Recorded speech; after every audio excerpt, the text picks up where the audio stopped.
Pasha Pyro, YNet7. Thank you for tuning the replay. So today I want to take a look at the word concept, because I'm always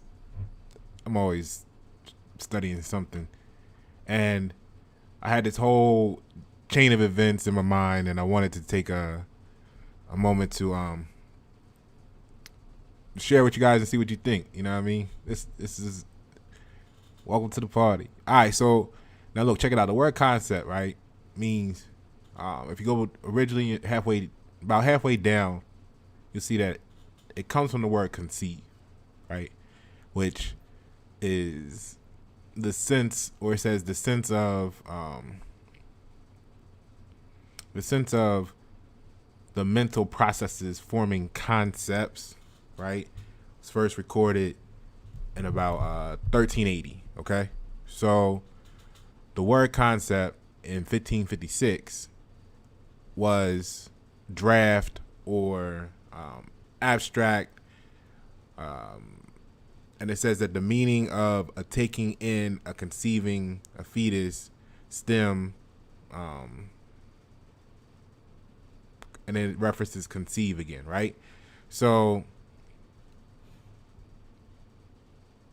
that had me thinking about a lot of things. So a draft or abstract, okay? When you draft something, it's something that you're getting ready to let's say produce, right? In let's say engineering elements and applications and stuff like that, right? Products, whether it comes into reality or not, you know that it's possible. So you're drafting the concept, whether it's a plan or whatever. Anyway, so let's get into it. I'm gonna take this back for you here. I want you to open your minds for a minute. Let's go on this journey real quick. Whatever you sipping on, sip. Whatever you blowing, blow. You know what I'm saying? So now let's start with something that we can to make this make sense here. Okay. So we go to concept cars. All right. Something that, whether you like cars or not, you're all kind of familiar with it. So let's take a look. So I like here, it says not all concept cars are created equal. Manufacturers have gone above and beyond with these 20 concepts. So we're just going to scroll through this real quick. It's 2021, and this is what they got on the table for us. Jeep J6. There you go. Boom, right? BMW Vision M Next. So, whatever M-ness is, they're taking the like the i8 configuration, and they're gonna M out the electric car, right? So I like the little back wheels. I see that concept coming up a lot lately from supposed to help with aerodynamics and stuff. Now this Karma SC2, that Karma Fisher, whatever it is, that 4-door joint was always like, it was like, what to me? This right here is hot. This is hot. That's my opinion. So, but anyway, it's a Karma. I like the doors and just the overall shape. Look like go fast. Let's go. Now I don't have no back seat at all. So it's 1,100 horsepower and it's all electric. Now, here go your Tesla Cybertruck. Whatever you think about that and however you feel about that. Then we got, you've seen this, I'm sure, the Rolls Royce, that self-driving, etc., etc. This is dope. This was on the cover, and I like the red tires. Like, I don't know if like that's a thing now where you where you can get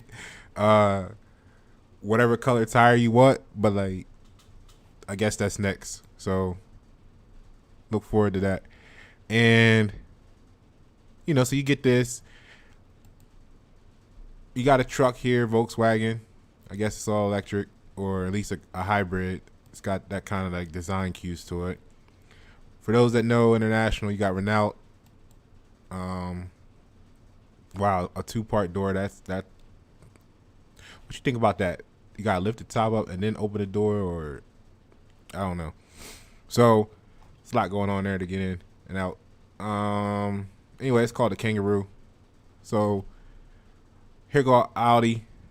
Matter of fact, I think this is what coming to market or soon. Anyway, here go a little Volkswagen buggy. Scooby Doo fans, right? You know the Maybach. Here's a Jeep. Here's another Jeep. Here's Mazda. Okay. Trying to do the Maserati thing. And here's a Honda. That's a Toyota. Here go my Toyota. This is something I ain't heard of before. And then there's a Buick. Okay, Buick. So why am I going into that, right? Well, because see, when we are, to me, and I guess when I look at stuff, right?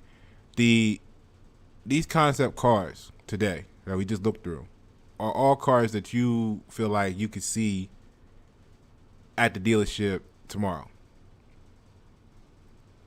You know what I mean? Like, nothing we shown here today, based on probably the average person's conception or feeling today, nothing that we just showed you makes you feel like it's something far out, far-fetched, unbelievable. Right? So let's go back, because if that's true today when we're looking at these concepts,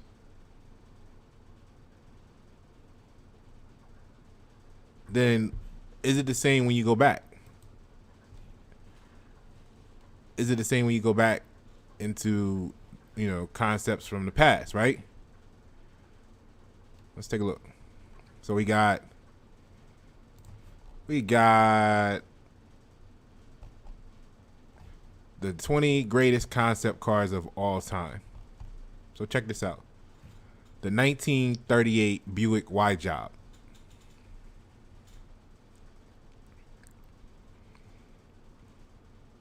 Right? This was a concept car. So the Buick Y-Job of 1938 is regarded as the industry's first concept car. Okay. So you got the 51 General Motors LeSabre, right? If I said that wrong or right, check it out. In 51, this was a concept car. Now notice the wings, right? For the wings, like on the back, this is 51. And I want you to pay attention to the wings, and we'll get to that for a reason, right? Like, this looks very like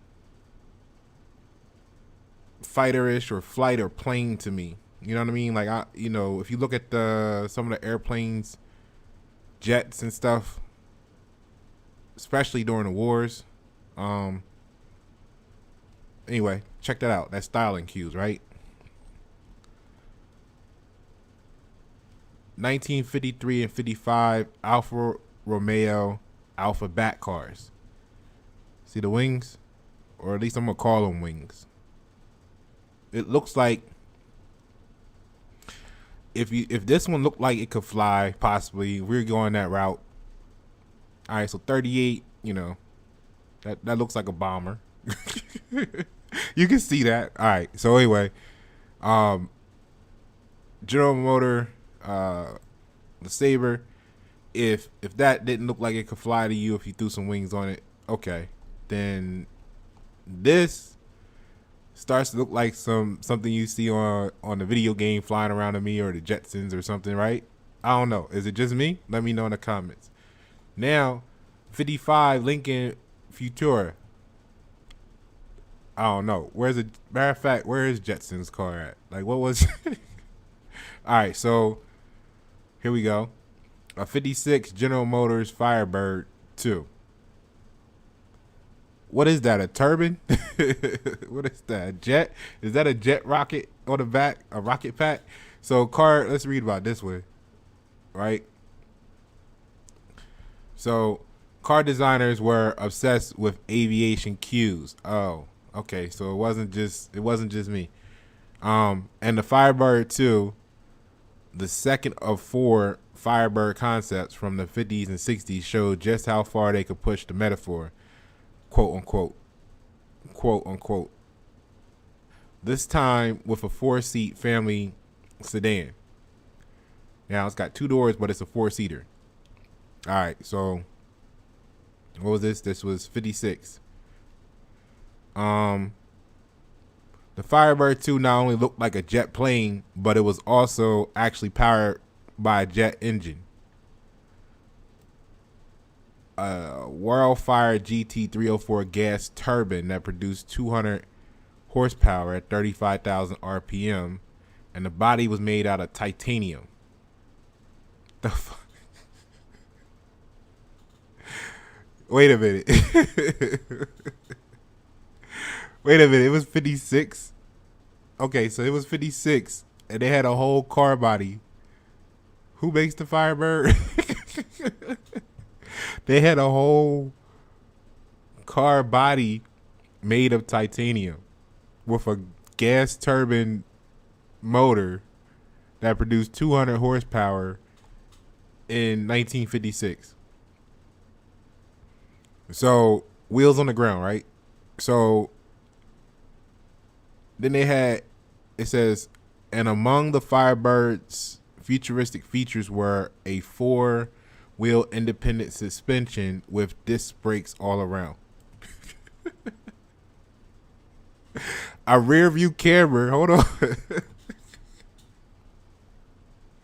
Hold on. This is 56.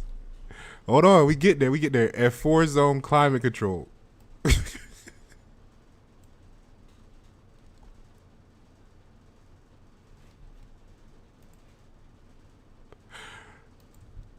$56?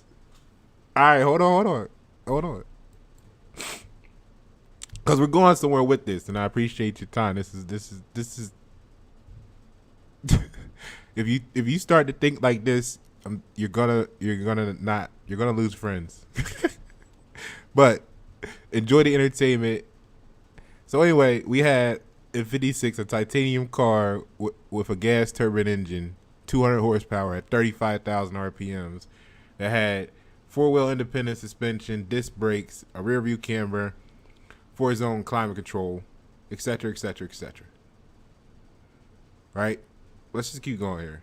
The Firebird 2 had an autonomous driving mode in which the car followed metal strips embedded in the pavement.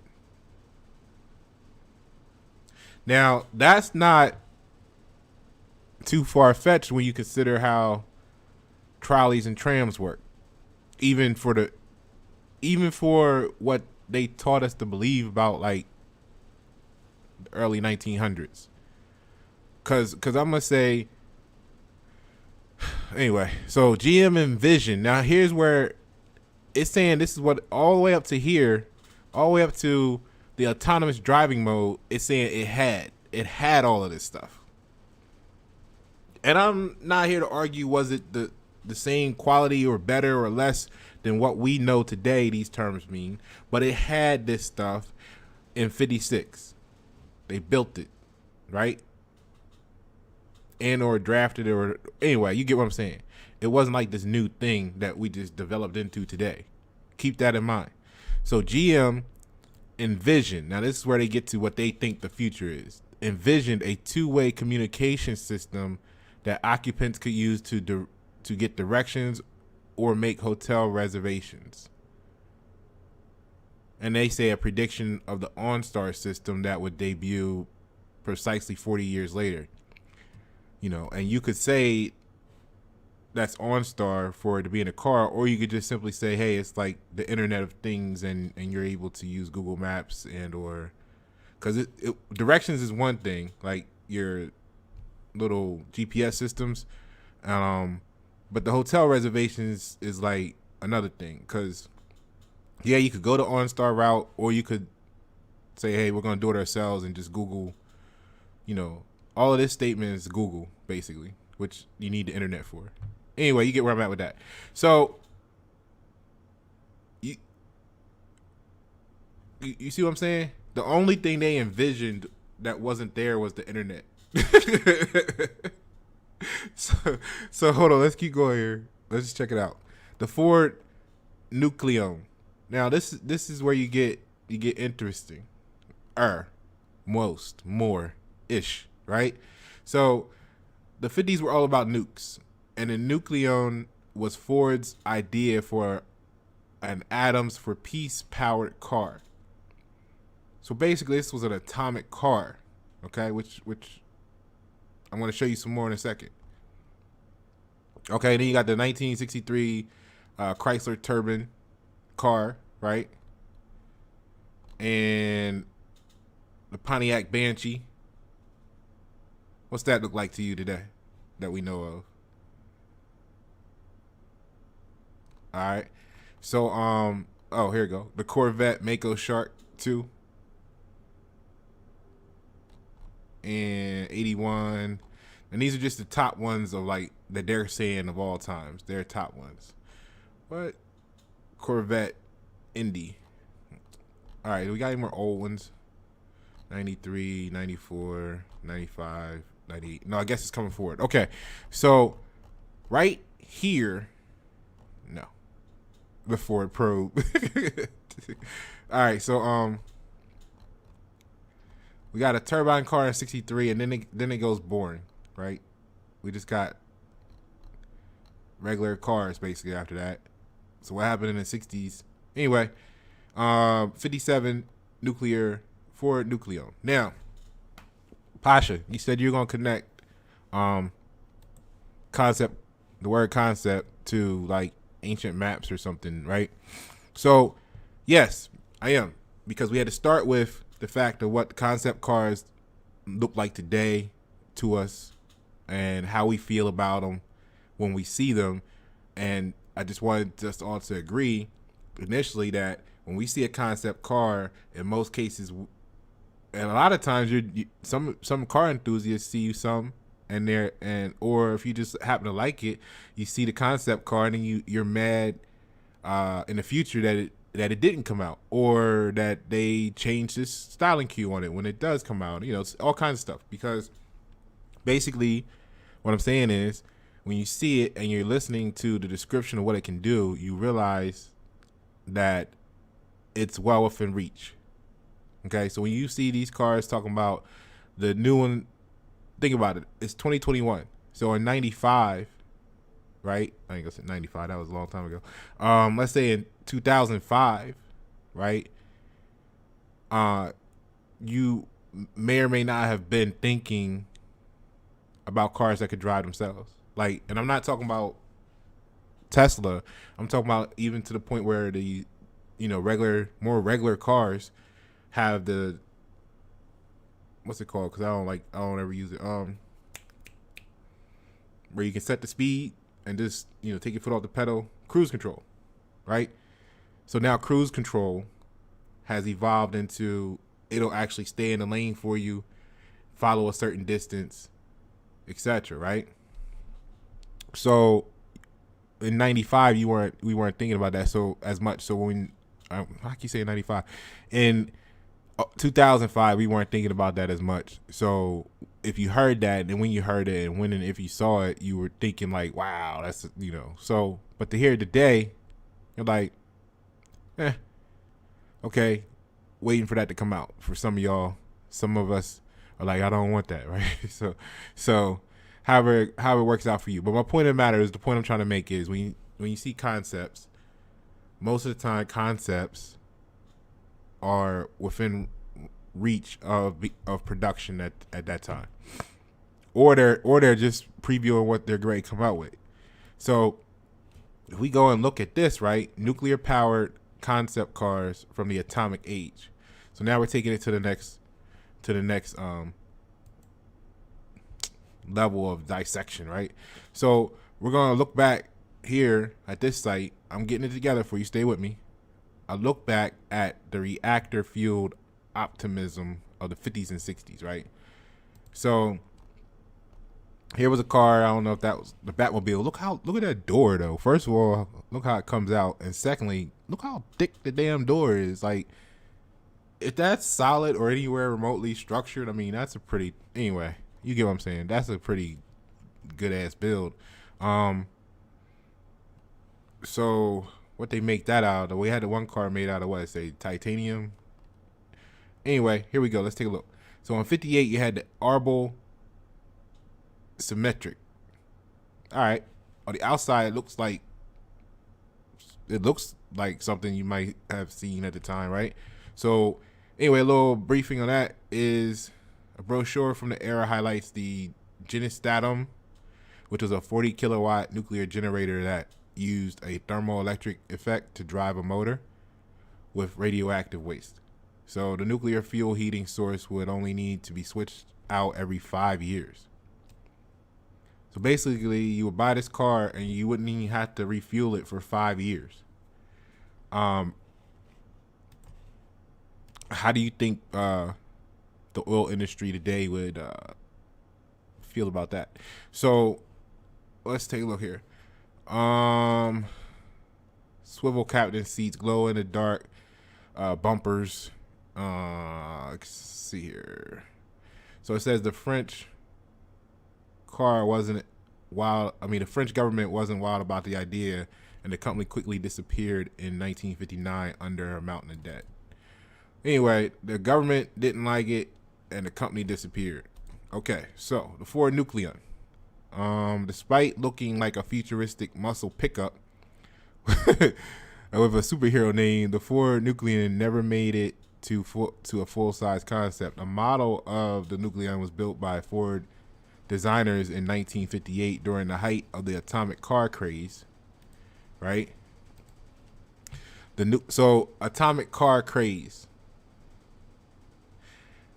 That means everybody was getting into it.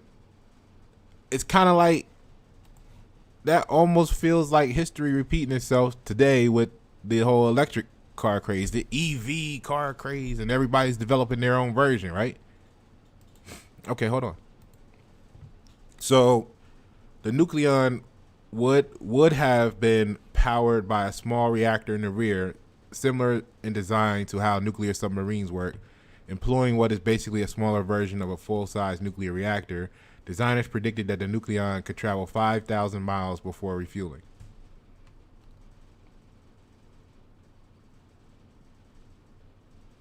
Now, so their version, right, their vision was to have a completely removable powerhouse inside. Wow, so Neo got the idea anyway. With the replaceable battery packs that Tesla don't have. So here we go. Inside the vehicle, that driver simply switched out once the nuclear fuel had been spent. So the passenger compartment was pushed to the front of the car in order to provide maximum shielding from the nuclear pile in the back. Even so, the amount of lead and shielding needed to keep the DNA of the driver in good order would have made the car impossibly huge, let's say. So now here's the thing, right?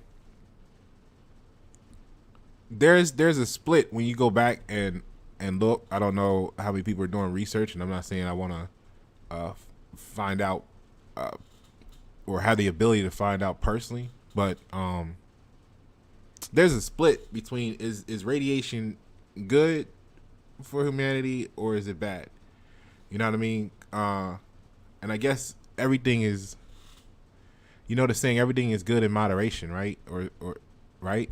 I mean, I'm not saying I want to try certain drugs, but certain drugs, even your trusted medical professionals are using them in moderation, claiming that they have cures and effects for this and that and the other, right? So just keep that in mind. You know, that's the thing about when you're looking at life through the eyes at everything as equations and not the variables. You see the possibility for all of the infinity. So in reality, we do know that this thing, that whatever can be used to do at least one thing good. So all right, even if we don't know of it ourselves. So anyway, the point of the matter is there's a split about the facts of that. And if at the time everybody that was studying it didn't have a problem with it, like the guy that was swimming around in the nuclear pool, you know what I mean, at the power plant, one of the first, I ain't gonna say it was the first, but you know what I mean, he was doing I forget his name. We'll have to do a video on that. But anyway, he was swimming around in the pools that they say are so, you know, radiated. Okay, so this looking car here, space age ride, I'm getting to one in particular. This one right here. So the 1957 Studebaker Packard Astral. This ain't Jetson. I don't know what it is, right? And you know what's funny is a lot of you guys know or look at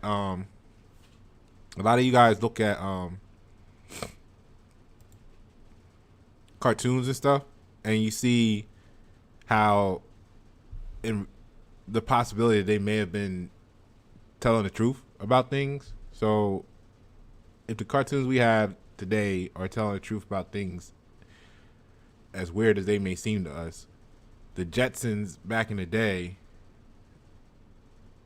anyway, so you get where I'm going. The Astral made its debut. Now check this one out, because this one is the one I want you to pay attention to. And it really got me thinking. And this is how we're going to connect from where we started with the concept car to ancient maps. So the Astral made its debut in 1957 at the South Bend Art Center, then was shown again at Geneva Motor Show, right? So this car went all out with its sci-fi styling, okay? The entire car was balanced on one wheel using gyroscope technology, and it was said to hover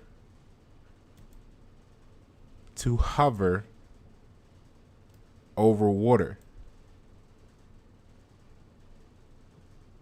Now think about this for a second. The car only needs one wheel, and I know some of you bikers are seeing the new bike concepts that are developing, where the bike has the ability to actually stand up independently, like on its own, and remain standing by like contracting, expanding, and turning the wheel to be able to keep its own balance. Like, look this stuff up. Then it could actually roll with you and follow you around like a little puppy. Anyway, look it up. So this car has one wheel and can balance itself using gyroscopic technology. Debuted in 57. So to protect the driver and their passengers from radiation, the Astral would have been equipped with some kind of protective energy curtain. Oh. Okay. Right? So like a force field. That would make collisions impossible, and certainly make the Astral's ionic nuclear engine seem a bit more reasonable. Ionic nuclear engine. So anyway, the Studebaker Packard didn't last long enough to see the wild future in which this car could have been produced, as Packard itself disappeared a few years after the Astral was released. So if you thought people disappeared when they came up with something, or they knew something, or they went too far, or whatever, they got whole companies. I guess some companies said, they came through and said, look, get rid of all of that. And some companies was like, no, the people must be able to drive 5,000 miles between a refill. And they were like, all right. And then like these companies just disappeared, right? So this was it. That was the one that got me thinking, because it said it could hover over water. And now that puts me into the mindset of, if we were just joking about the Jetsons in the beginning, like now this is actually hovering. Now we're into the little Jetson flying around UFO type style thing, right? If it can hover over water, I mean, how high, how far can it go? Because if it can hover over water, then does that mean it can hover over land too? And then how high can it go? And then what's the limitations of this hovering apparatus? Okay, in 57, and we know in the 50s they had engines that was produced that could run off water. That guy that came up with that patent disappeared. I mean, like, you know what I'm saying? So there was this whole push to go this route, and then and that goes into like the wireless electricity and all that stuff that was, you know, present at some point in the future, in the past. And it makes me think that the more of this information that I'm learning about the past, the potential, right, the more I'm realizing that we're possibly just going the whole movie Back to the Future, right? Like, you're going back. The future is our past. As far as, anyway, so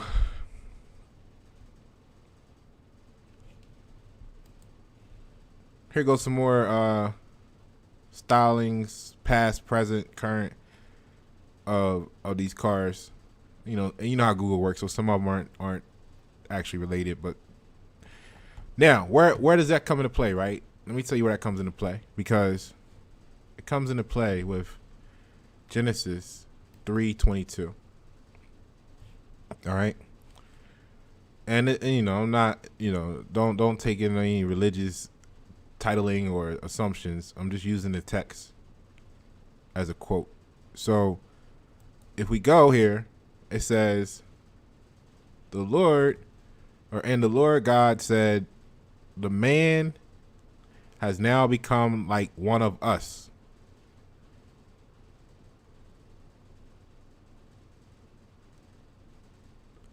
It's now become like one of us. I mean, how far you want to take that, right? Knowing good and evil. So if you knew, like, check it out. Like, okay, you can charge your phone wirelessly now, right?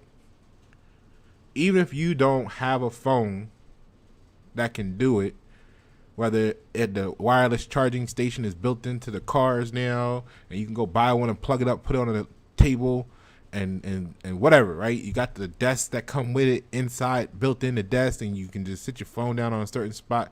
So everybody knows about the wireless charging phones, whether you have one or not. It may or may not be in your budget. You may or may not want it, whatever the case is, right? But you know about it. And that lets you know, because you know about the existence of wireless charging, you then can compare and contrast it to you having to plug your phone in.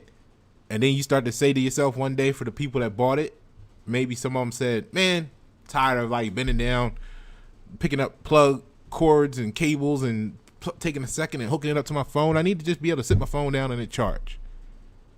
Right? And you can only make that comparison. You can only conceive that notion, right? You can only have the concept of a better life, right? Or a better quality of life, because you're going to save 0.5 seconds from bending down, picking up the cord to plug it in, to just being able to sit it down on the table. You're going to be able to conceive. The only way you're able to conceive that is because you have knowledge of its existence. So then you can compare and contrast and give yourself, you can conceive what would be a good value and a bad value. What's a good product and a bad product. If this is where you're at and this is better, you can only conceive that there's good and bad because of you know what the existence is, to be able to compare and contrast and be able to say one is better than the other. And to be able to say one is better than the other, you're basically identifying good and bad. We're just looking at the equation. No emotional attachments to variables, right? So let's go back to this. So, and the Lord God said, the man has now become like one of us, knowing good and evil. And then it says, he must not be allowed to reach out his hand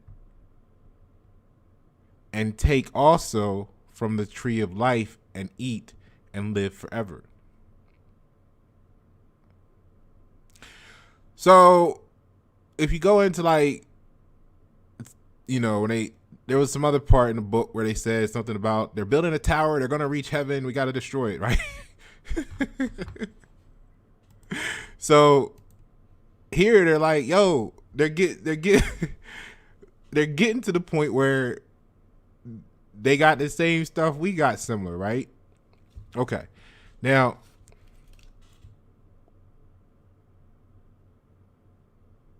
that there's some elements of history that shows that the world keeps getting destroyed, right? Whether you think it's round, flat, whatever. And you kind of asking yourself, like, why, right? Or maybe, first of all, you got to be aware of that possibility to conceive, have concepts, etc. So start there. But when you start to look at this stuff, I think a lot of people ask the question of why. And I think Genesis 3:22 has a lot to do with it, because whether you want to say it's conspiracy theory or not, technology, at certain levels, like the military and everything, is moving so much faster than what the general public has access to. Everybody knows that. It's no secret, and it makes sense. If you develop something and you're the one developing it because you got billions of dollars to just study and science and focus on it, right? You're gonna want access to it first. I mean, that's just natural, right? Like, nobody just builds something and goes, here, before at least they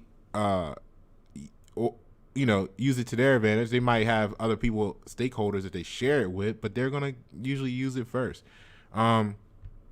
So with that being said, it kind of, that makes sense. Now the thing is, if you factor in the way technology is developing, and you figure that, I think that the hearsay is that for every year we go, let's say military tech is 20 years, something, I don't know.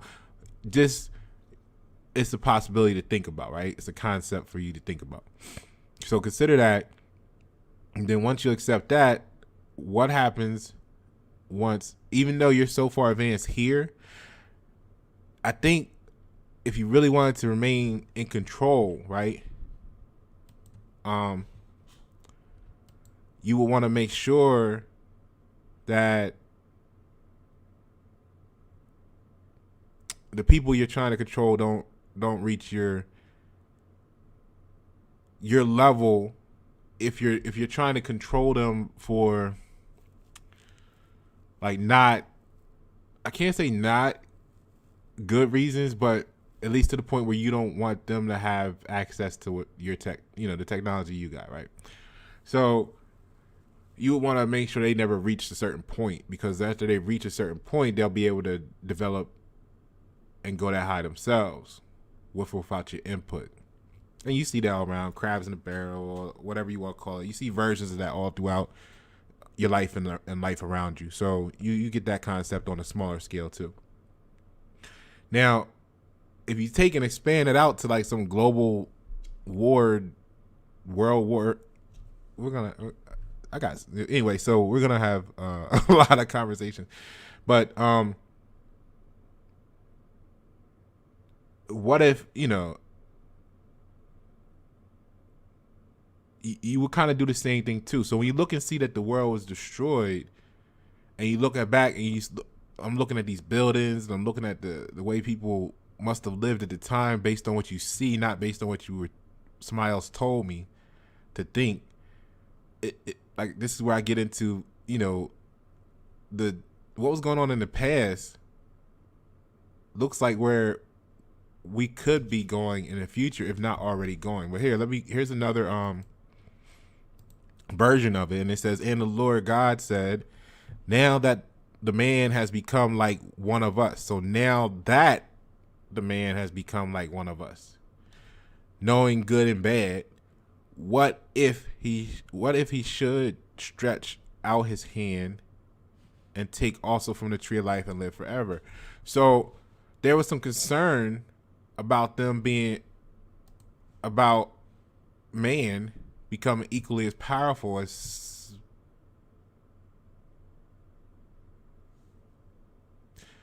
right.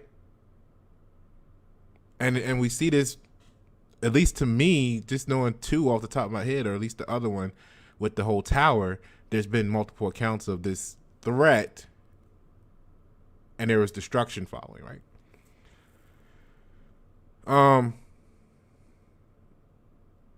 right, so here's the connection.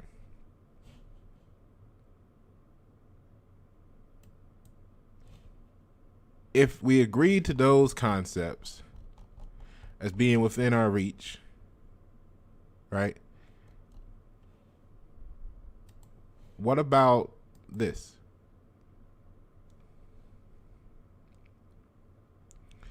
Now, this is Da Vinci's quote unquote tank. Okay. And when you look at this, like, I just don't know that this is not a UFO. You know what I'm saying? Like, I understand that they put some wheel, this got some wheels on it, and they claim, and they claim that it has some tanks. Some cannons, which I don't know if I buy that or not, because because cannonballs and stuff are just like, they're heavy, right? It's a lot of recoil on a cannon. I don't know how long it would last, having, especially as they try to depict this as being made out of like wood often.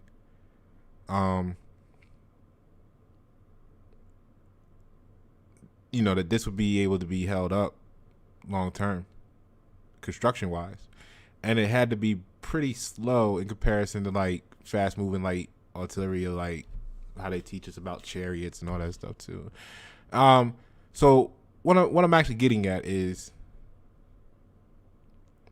when you look at this picture though, the ones that's closer to the originals, you see this here, right? And it's got like this cloud around it, and to me, there's some motion lines going on here, which you could say this was on the ground, or is it actually in the clouds? Because if we had cars, that could hover over water in 50s and use nuclear power, and there's a whole bunch of ancient flying things, and all the way up to hot air balloons and the Vimanas in India, and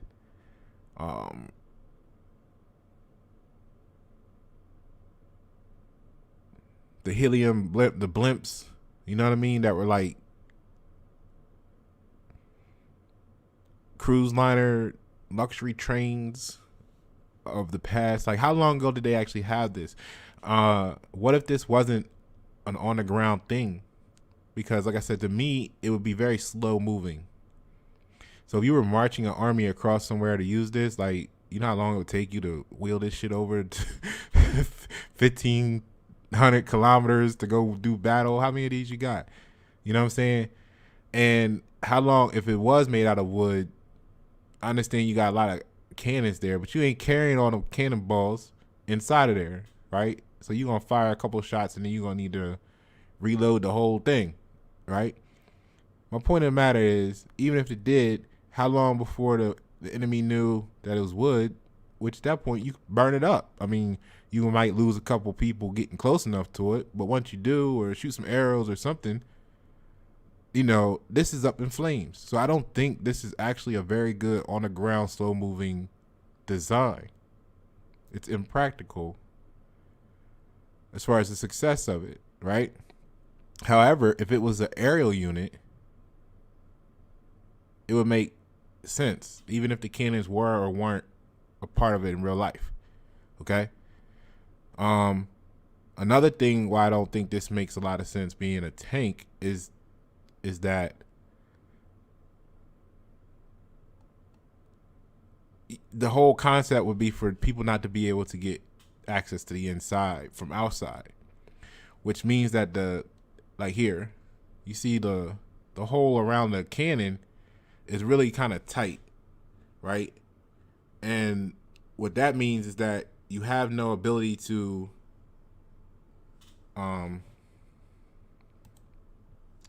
you don't have the ability, or you're restricting the ability that if the cannon's coming out of a hole, let me see how I can do this for you. The cannon's coming out of a hole like this, right? And it's the cannon. And then the hole is only that much bigger, then you don't have a lot of ability to move it up and down, left and right, to actually aim that shot. And I don't necessarily mean if someone's standing right in front of you.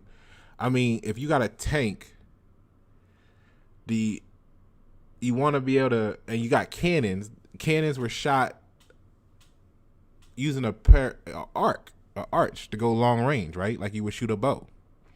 So it would lose any ability to shoot beyond a few, depending on the angle of the ground, a few meters, in some cases. If it's on a hill, it may not be as effective, right? So you get where I'm going with that. However, if this was a UFO, which it's shaped like, and was flying around, then it makes a lot more sense. Okay? It's just how I'm looking at it. I mean, look, you tell me what you think, right? So now that because also, wait, before we go too far, before you say, Pasha, you're going too far. This, at some point in time, this is the concept, is the rendering.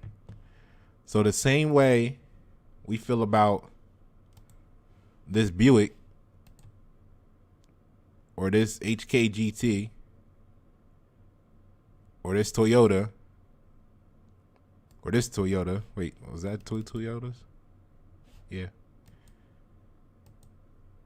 Or this Honda or this Mazda or this Jeep, right? Or this Maybach or this Volkswagen or that Audi that's great come out, or the kangaroo car that got too many doors on it.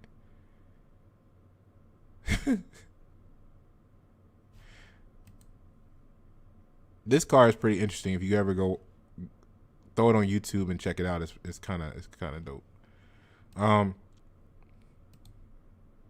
This car, any of these cars, right? These are concepts at one point. Just like this sketch. Just like this. Look at this. So this was at the same time in existence, right? They're on the same page. So you got this thing that's gonna run around and cut off everybody's legs and stuff, right? That makes sense to be on the ground in like a chariot environment. This don't, not especially not being wood. But anyway, enough about that, because what I'm getting at is, if it could fly, which you had fly, if you go into other Da Vinci drawings, they had flying machines sketched out. So if you can see this being real at the time, then you have to accept that this was real at the time, right? Which then puts in weight on the flying machines at the time, right? These are all drafts and concepts. So that means that at the time that they were drafted or concepts, what if we treat them the same way the concept cars are us today? And then, the whole 50s nuclear powered cars and all that stuff is the same. And then they had a car that they were saying was going to be able to hover on water. Now, I know some of you may feel like this is, insanity, but some of you may be feeling like, well, there's stories out there that the Germans had Vermana and during the war. They were flying around in bells. So you decide which concept you want to conceive from to take in. You know what I mean? Now, to tie it all together, right? The ancient map comes into play, because if all that is accurate, then now some of these maps, if you're able to fly around long before we thought flight exists, and even whether you're in a Zeppelin in, I don't know, 1,000 years before Christ, or you had a hot air balloon, or traveling around the earth, or a flying actual plane or UFO back then, it explains how some of these super ancient maps exist that we're questioning as to how they were able to do this so long ago, not knowing, quote unquote, supposedly what the actual terrain looked like. You know what I mean? Because they were flying around possibly much earlier than what we would ever naturally think, based on what's popular today. You see what I'm saying? So go back and look at some maps from like the 1400s and the 1500s. You'll find some pretty well executed ones, and they're pretty accurate. And then you got to ask yourself how they did that, because they're actually detailed and angled that you can only see them from like above, as if you were in a plane, right? So what if that was the case? And what if the ability, what if the possibility of that is hidden, just like we had concepts cars today, and the concept cars in the 50s was talking about hovering on water and stuff. How far back do you go before they were actually flying around? So